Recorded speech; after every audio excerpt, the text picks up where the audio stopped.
couldn't breathe. The world around me slowed down, as if time itself was reluctant to show me what I already knew. Vicky was hard to miss, tall, with auburn hair that fell in soft waves around her face. She wasn't what most people would call striking, but there was something about her. Maybe it was her soft eyes or the way she seemed a little out of place, standing by herself nursing a drink. She had a quiet, almost shy demeanor that drew me in. We started talking that night, and it didn't take long before we were spending every free moment together. I was 29 when we met, she was 27. Back then, I thought I had finally found the one. Vicky wasn't like anyone else I dated before. She wasn't flashy or loud. Instead, she had a certain calm about her that made everything seem easier when she was around. She loved music, mostly heavy metal, and could spend hours talking about her favorite bands.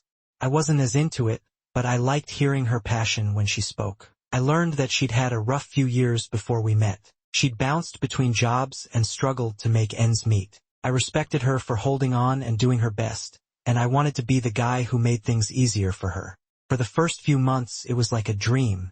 We'd spend late nights talking, sharing stories about our pasts, our hopes for the future. I wasn't exactly in a rush to get married, but it didn't take long before I started thinking about settling down with her. She was special to me, and I was convinced that together we could build something good. Sure, there were little things that bothered me sometimes, like how she'd get anxious over small problems or how her mood could change quickly, but I brushed those off. Nobody's perfect, right? By the time I introduced her to my family, things were serious. My younger sister Katie, who had always been overprotective of me, didn't warm up to Vicky at first. She said she couldn't quite read her, which I chalked up to sisterly concern. My mom, on the other hand, liked Vicky. She told me that she was just what I needed, someone who would keep me grounded. For a while I believed that. We rented a small place near the base, and I moved in with Vicky after only 6 months of dating. I know people say it's too soon, but I thought I knew what I was doing. We were happy. At least I was happy, or so I thought. Enter Jordan, my roommate and my closest friend. We met during our time in the Air Force and hit it off immediately. Jordan was one of those guys you could count on, always there when you needed him, whether it was a ride, a loan, or just someone to talk to. He was a little rough around the edges, taller than me, broader, with a deep voice and a presence that commanded attention. Women loved him. He'd been through a series of relationships, never quite settling with anyone, always moving on before things got too serious. I never worried about Jordan around Vicky though. He had never shown any interest, and I trusted him like a brother. For a while, things were good between all of us. We'd hang out, the three of us going to bars, sharing dinners, laughing late into the night. Vicky and Jordan seemed to get along well, maybe a little too well, but I told myself that it was fine. I liked that they got along. Then came the first signs of trouble. It wasn't anything big at first. I catch Vicky being a little distant when I came home. She'd be glued to her phone more often, and when I'd ask her about it, she'd brush it off, saying it was just a friend from work or her sister checking in. Jordan started to act a little strange too. He'd avoid me sometimes, leave early without saying much, or find reasons to be out when I thought we'd all hang out. I tried to ignore it, told myself it was nothing, but deep down, I knew something was off. The more I tried to ignore it, the more obvious it became. I'd notice little things. How Vicky would get quiet when I mentioned Jordan, or how she'd seem overly defensive when I asked if she'd seen him during the day. One night, I came home from a late shift and found her sitting on the couch, staring at her phone with a look on her face that I couldn't place. She didn't even hear me come in. "Everything okay?" I asked. She jumped, almost dropping her phone. "Yeah, fine. Just tired." I nodded, but I couldn't shake the feeling that something was wrong. I went to bed that night with a knot in my stomach, unsure of what was happening but too afraid to ask more questions. A few weeks later I found out. I'd taken a few days off from work, wanting to surprise Vicky with a weekend away. I hadn't told her I was coming home early, figuring I'd walk in, grab my bag, and head out to surprise her at her favorite diner. Instead, when I opened the door, I heard it. Laughter, muffled voices, and the unmistakable sound of someone stumbling. My heart dropped. I stepped inside, and the sight before me changed everything.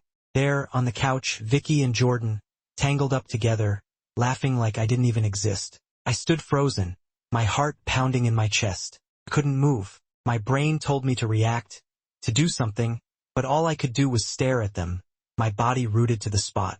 It was as if my entire world had just crumbled in front of me, and I didn't know how to pick up the pieces. Vicky and Jordan. Together. They didn't see me at first. They were too wrapped up in each other to even notice that I had walked in. Vicky was sitting on the couch, her legs draped over Jordan's lap, her head resting on his shoulder. They were laughing, sharing some private joke. The sight of it made my stomach turn. My vision blurred for a second, and I thought I might actually pass out. How could they do this to me? I must have made a noise, or maybe the shift in the air gave me away, because suddenly Vicky looked up. The smile dropped from her face instantly, her eyes widening in shock as she realized I was standing there. Jordan froze too, his arms still draped over her, but now his expression was one of pure panic. "Jake," Vicky started, her voice shaking. "It's not what it looks like." That's the line, right? The one people always say when they're caught red-handed. It wasn't what it looked like, really? How was I supposed to believe that? There was no mistaking what I was seeing. I swallowed hard, trying to speak, but my throat felt tight, like it was closing in on itself. What the hell is going on? I finally managed to croak out. My voice didn't even sound like mine. It was strained, foreign, like someone else was speaking for me. Vicky jumped off the couch, pulling her shirt down as if that would somehow make this whole. My mind raced, felt like the room was spinning. I looked at Jordan, expecting him to say something, anything, to explain this, to tell me it was a mistake. But he just sat there, staring at the floor like a guilty child caught doing something wrong. His silence said more than any words could. "How long?" I asked, my voice cracking with anger and hurt. "How long has this been going on?" Vicky opened her mouth, but no sound came out. She looked like she was searching for the right thing to say, but what could she possibly say that would make this better? Jordan still hadn't moved, his face pale as a ghost. The longer the silence stretched, the more I felt my heart breaking, piece by piece. "It's been a few months," Vicky finally whispered, barely loud enough for me to hear. "A few months. Months." I felt like I'd been punched in the gut. All those times I had trusted them, all those moments when I had thought we were happy. It was all a lie.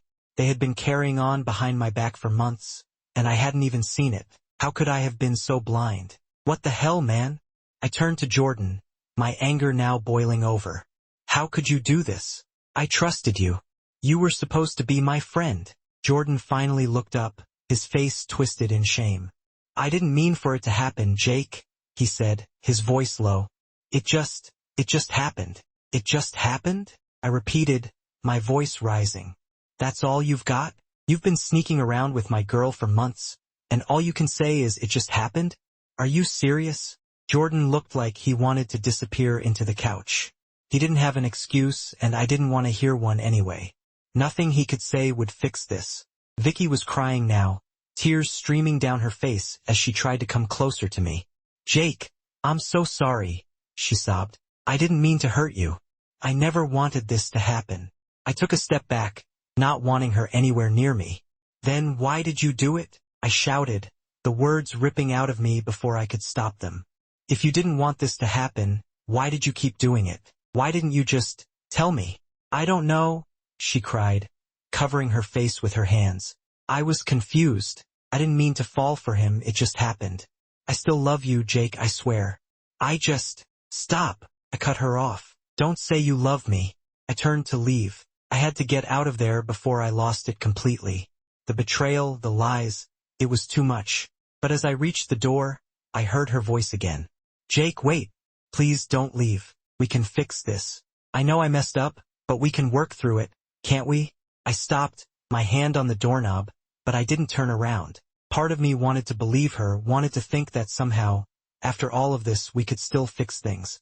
But deep down, I knew that wasn't possible.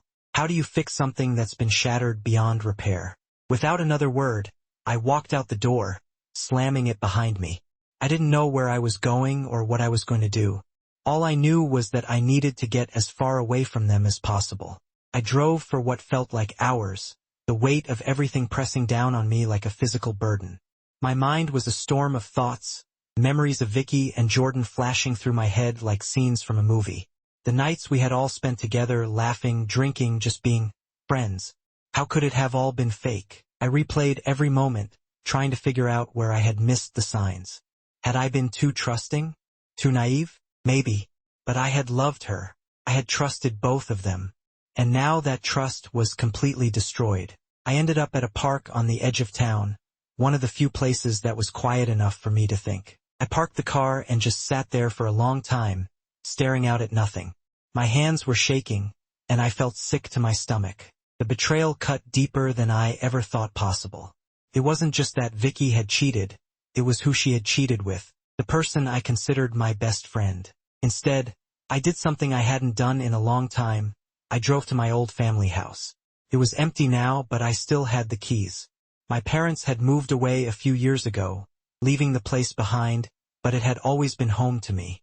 Maybe being there in the familiar walls would help me figure things out. The house was exactly as I remembered it. Stepping inside felt like stepping back in time. The same worn-out carpet, the old photographs on the wall, the faint smell of wood and dust. It was comforting in a way, though bittersweet. I hadn't been here in months, maybe even a year, but it still felt like home.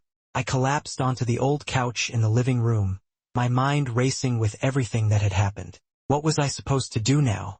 Should I confront them again? Try to get some closure? Or should I just walk away and never look back? The idea of confronting them made me feel sick. What good would it do? I already knew the truth. There was nothing left to say. Vicky had made her choice. Jordan had made his. What more was there? And yet, I couldn't stop thinking about it. I couldn't stop replaying the moment I walked in on them, the shock and betrayal written all over their faces. I had loved Vicky. I had trusted Jordan. How could they have done this to me? How could they have thrown away everything we had? I grabbed a beer from the old fridge, hoping it would help calm my nerves. As I sat there, drinking in the silence, I realized something. As much as I hated what they had done, as much as I wanted to scream and rage and break something, there was a part of me that felt numb. Like I had been expecting this all along. Maybe that's why I hadn't reacted the way I thought I would. Maybe, deep down, I had known something was wrong, and I just didn't want to admit it to myself. I thought back to the little signs, the things I had ignored. Vicky had been distant lately, pulling away from me when I tried to get close.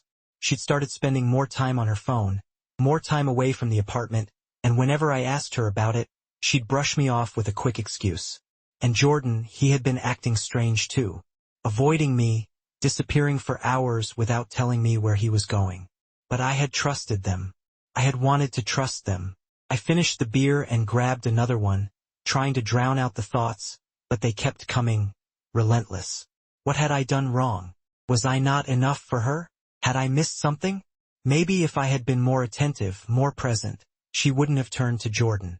Maybe if I had been a better boyfriend, she wouldn't have felt the need to look elsewhere. But even as I thought it, I knew it wasn't true. This wasn't my fault. I had given Vicky everything. My time, my trust, my love. If she had thrown that away, if Jordan had betrayed me like that, it wasn't because I had done something wrong. It was because they had. Still, knowing that didn't make the pain any easier to bear. The next morning, I woke up feeling like I had been hit by a truck. My head was pounding, and the dull ache in my chest was still there, reminding me of everything that had happened. I hadn't slept much, and when I did, my dreams were filled with Vicky and Jordan, their faces haunting me, taunting me. I couldn't stay here forever. I needed to figure out what to do next. I thought about going back to the apartment, but the thought of facing Vicky made my stomach turn. I wasn't ready for that. I didn't even know if I ever wanted to see her again. But I couldn't avoid her forever. We lived together. We had built a life together, one that I thought was real. But now I didn't know what was real anymore. Reluctantly, I grabbed my keys and headed back to the apartment. I had to face this sooner or later, and maybe the sooner I did, the sooner I could start to move on. When I got there, the apartment was quiet, too quiet. I stepped inside, half expecting Vicky to be there, waiting for me with some kind of explanation, but the place was empty. Her things were still scattered around, her coat draped over the chair, her shoes by the door, her favorite mug on the kitchen counter, but she was nowhere to be found. I let out a breath I didn't realize I had been holding. Maybe it was better this way. Maybe I needed time alone to figure things out before I confronted her. I walked through the apartment in a daze, the memories of us together flooding back. I sat down on the couch, the same couch where I had found them together, and the image replayed in my mind like a nightmare I couldn't escape. I don't know how long I sat there, lost in thought, but eventually, the front door opened, and Vicky walked in. She looked like she hadn't slept either, her eyes red and swollen from crying. She froze when she saw me, her face a mixture of guilt and pain. "Jake," she whispered, her voice trembling. "Can we talk?" I didn't say anything. I didn't know what to say. What was there to talk about? I already knew everything I needed to know. "Please," she begged, stepping closer. "I need to explain." I looked at her, really looked at her, and for the first time, I realized that I didn't even recognize the person standing in front of me. This wasn't the Vicky I had fallen in love with. This was someone else. Someone who had betrayed me in the worst way possible. "I don't want to hear it," I said, my voice cold and hard. "But Jake," she started, her voice breaking. "No," I cut her off, standing up. "There's nothing you can say that will make this better. You made your choice. You and Jordan. Both of you made your choice." She started crying again, but I didn't care. Couldn't care. Not anymore. The days that followed were a blur of anger, confusion, and disbelief. I went through the motions of life, but it was like I wasn't really living. Every time I closed my eyes, all I could see was Vicky and Jordan, together. It was a nightmare I couldn't wake up from, and no matter how hard I tried to forget, the betrayal stuck with me, eating away at my insides. I didn't go back to the apartment after that confrontation with Vicky. I couldn't stand to be there, surrounded by reminders of our life together. Instead, I crashed at my sister Katie's place. She lived a few miles away, and although I hadn't told her the full story yet, I knew she could sense something was wrong. Katie had always been protective of me. Growing up, she was like my shadow, always there, always watching out for me. She didn't ask many questions when I showed up at her doorstep with a duffel bag and a blank expression. She just gave me a hug, made up the guest room, and told me I could stay as long as I needed. But I knew I couldn't avoid the truth forever. Eventually, Katie was going to want answers. And when she did, there'd be no sugarcoating the betrayal. I wasn't ready to talk about it yet, though. I wasn't ready to face the full reality of what had happened. Instead, I spent most of my days trying to distract myself. I threw myself into work, picking up extra shifts whenever I could. I avoided people, avoided questions, and avoided anything that reminded me of the life I thought I had. But the anger was always there, just below the surface, threatening to explode at any moment. I couldn't stop thinking about what they had done to me. Vicky, the woman I thought I loved, and Jordan, the friend I trusted with everything. They had both betrayed me, and for what? A fling? A few stolen moments behind my back? The more I thought about it, the angrier I became. I wanted to confront them again. I wanted to make them pay for what they had done to me. I wanted them to feel the same pain they had caused me. But how? That question kept me up at night. I wasn't the type of person who resorted to violence or revenge. At least I hadn't been. But this was different. The betrayal cut so deep that I didn't know how else to cope with it. I thought about confronting Jordan, about beating the crap out of him for stabbing me in the back. But that wasn't enough. Punching him wouldn't fix anything. It wouldn't erase what they had done. It wouldn't make me feel any better. I needed something more. Something that would really make them regret ever betraying me. Revenge wasn't just about hurting them. It was about making them realize the consequences of their actions, about making them suffer in the same way they had made me suffer. And so, the plan started to form. The first thing I needed to do was get back into the apartment. I didn't want to talk to Vicky or confront her just yet, but I needed access to our shared life, the things that tied us together. There were certain things I could use to make her life miserable, small things that would remind her of me, of what she had lost, and of the choices she had made. Katie was suspicious when I told her I needed to swing by the apartment to grab some things, but she didn't push. She knew I wasn't ready to talk yet, and for that I was grateful. I told her I'd be back in an hour or so and made my way over to the apartment. When I got there, Vicky wasn't home. I was relieved. The last thing I wanted was another emotional confrontation. I still wasn't sure how I'd react if I saw her. Would I yell at her? Beg her for answers? Or just walk away? I wasn't sure, and I didn't want to find out. The apartment was exactly as I had left it, untouched, like a time capsule of the life I no longer had. I walked through each room, collecting the things I had come for, but as I did, a new wave of anger washed over me. This was our place, our life, and now it was nothing more than a reminder of her betrayal. I found myself standing in front of the bathroom mirror, staring at my reflection. I barely recognized the person looking back at me. I looked tired, worn out, like the life had been drained from me. And in that moment, I knew that I couldn't keep living like this. I couldn't keep letting the anger and pain consume me. I had to do something. I had to take control of the situation. I had to make her feel what I was feeling. And then, it hit me. The perfect way to make Vicky and Jordan pay. I was going to ruin them, but not in the way they probably expected. I was going to destroy their lives, piece by piece, just like they had done to mine. But I wasn't going to use violence. No, I was going to be smarter than that. I was going to hit them where it hurt the most. Their lives, their reputations, and their futures. The first part of my plan involved information. Vicky and Jordan both had secrets, things they didn't want anyone to know. And I knew exactly where to find them. We had been together for long enough that I had access to a lot of personal information, things that they had probably forgotten I knew. Vicky's phone was the first target. I had memorized her passcode a long time ago. She wasn't exactly careful about hiding it. I went through her messages, her emails, and her social media accounts, looking for anything that could be useful. And then I found it.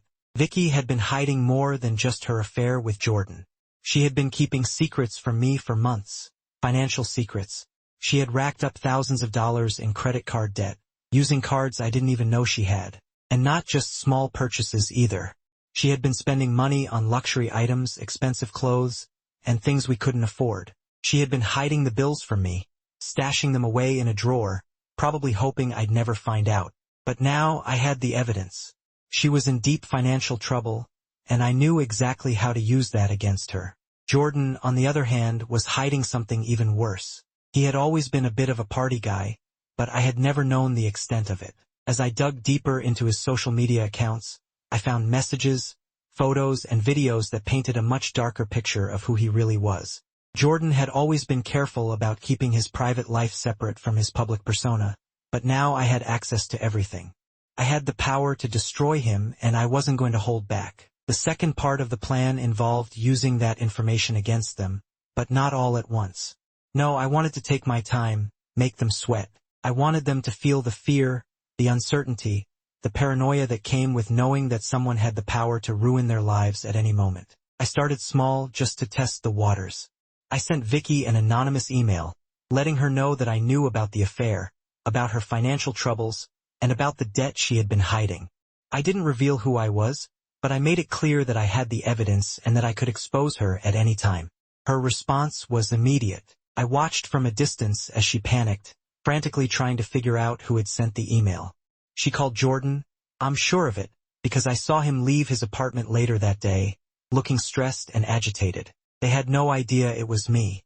That was the beauty of it. I was in control, and they were scrambling, trying to figure out how to stop something they couldn't even see.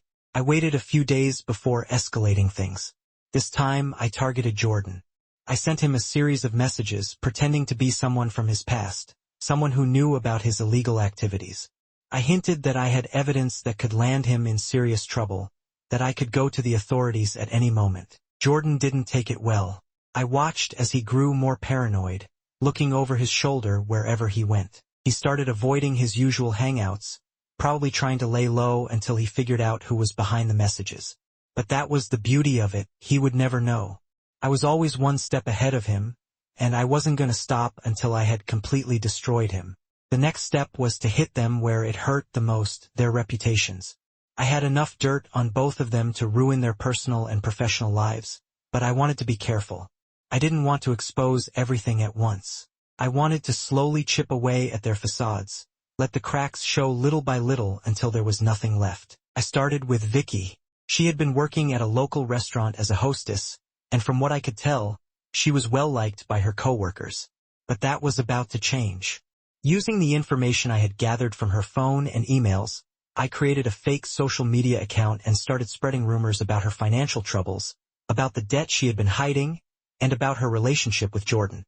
I didn't make it obvious at first. I planted seeds of doubt, small whispers that would grow into full-blown rumors over time. It didn't take long for the gossip to start. People began questioning Vicky's character, wondering if she was really the person they thought she was. She started losing shifts at work, her hours being cut back as her reputation took a hit. And the best part? She had no idea it was me. Jordan was next. He worked as a manager at a local gym, and like Vicky, he was well liked by his colleagues. But that was about to change too. I used the information I had gathered about his illegal activities to send anonymous tips to the gym's corporate office, hinting that their manager was involved in some shady business on the side. It wasn't long before Jordan was called into a meeting with his bosses. I didn't know exactly what happened in that meeting, but I could guess. He started acting more stressed, more paranoid, as if he was waiting for the other shoe to drop. And it would, eventually. The final phase of my plan was to make them lose each other. It wasn't enough to ruin their reputations, their finances, and their careers. I wanted them to turn on each other, to feel the same sense of betrayal that I had felt when I found them together. I began planting seeds of doubt between them, just like I had with their coworkers. I created fake messages, fake emails, and fake social media accounts, all designed to make them question each other's loyalty. I sent Vicky messages from a fake account, pretending to be someone who had seen Jordan with another woman. I hinted that he had been cheating on her, just like he had cheated with her. At first, she didn't believe it, but as the messages became more frequent, more detailed, she started to doubt him. At the same time, I sent Jordan messages, pretending to be someone who had seen Vicky with another man. I told him that she had been meeting up with someone behind his back, that she had been lying to him just like she had lied to me. It didn't take long for the cracks to show. They started fighting more, their relationship becoming strained as the doubts and suspicions grew. I could see it in their faces, in the way they avoided each other in public, in the way they spoke to each other with anger and frustration. The trust between them was crumbling, just like my trust in them had crumbled. And then one night, it all came crashing down. I hadn't planned on being there to see the final blow, but fate had a funny way of working things out. I was out at a bar with some friends, trying to distract myself from everything that had been happening, when I saw them, Vicky and Jordan, sitting in a corner booth arguing. At first, I wasn't sure if I should intervene. Part of me wanted to stay out of it, to let them destroy each other on their own. But the other part of me, the part that had been planning this revenge for weeks, wanted to see it through to the end. I watched from a distance as their argument grew more heated. Vicky was crying, her voice rising as she accused Jordan of cheating on her. Jordan, on the other hand, was trying to defend himself, but the look on his face told me that he didn't believe her anymore. They were falling apart just like I had planned. And then it happened. Vicky slapped Jordan across the face, hard enough that the entire bar went silent for a moment. Jordan stood up, his face red with anger, and stormed out of the bar without a note. I couldn't help but smile to myself. It was over. They had destroyed each other just like I had wanted. And now I could finally move on. As I walked out of the bar that night, I felt a strange sense of relief. The anger, the pain, the betrayal, it was still there, but it didn't feel as heavy anymore.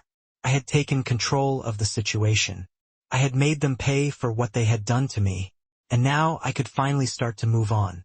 It wasn't a perfect ending, and I knew that there would still be hard days ahead. But for the first time in weeks, I felt like I could breathe again. I had my revenge, and it was everything I had hoped it would be. In the weeks that followed, life slowly returned to some version of normal. The weight of what had happened still lingered, like a dull ache that flared up from time to time, but it was different now. I had closure, something I never thought I'd get after what Vicky and Jordan did to me. Katie helped a lot. When I finally told her the full story, she didn't say, "I told you so," like I thought she might. Instead, she listened, quietly absorbing everything. Her anger toward Vicky was immediate and fierce, but more than anything, she wanted to see me heal. I could tell she was worried about the path I had taken, the revenge, the manipulation, but she never judged me for it. She just wanted her brother back. I still saw Jordan around town sometimes, but I never spoke to him. After that night at the bar, he and Vicky had broken up for good. Word spread quickly through our circle of friends that they had gone their separate ways, and from what I heard, Jordan left town not long after. I didn't care where he went or what he did. He was out of my life for good, and that was enough for me. Vicky, on the other hand, tried reaching out to me a few times. She sent a few texts, left a couple of voicemails, but I never responded. There was nothing left to say. Whatever we had was gone, and I wasn't about to reopen that wound. I had made my peace with what happened, and I wasn't going to let her back into my life, not after everything she'd done. Instead, I focused on rebuilding. I moved out of Katie's place and into a small apartment on the other side of town. It wasn't much, but it was mine, and it gave me the space I needed to start over. I spent more time with my friends, reconnected with people I had lost touch with while I was wrapped up in Vicky's world. Slowly, I began to find myself again.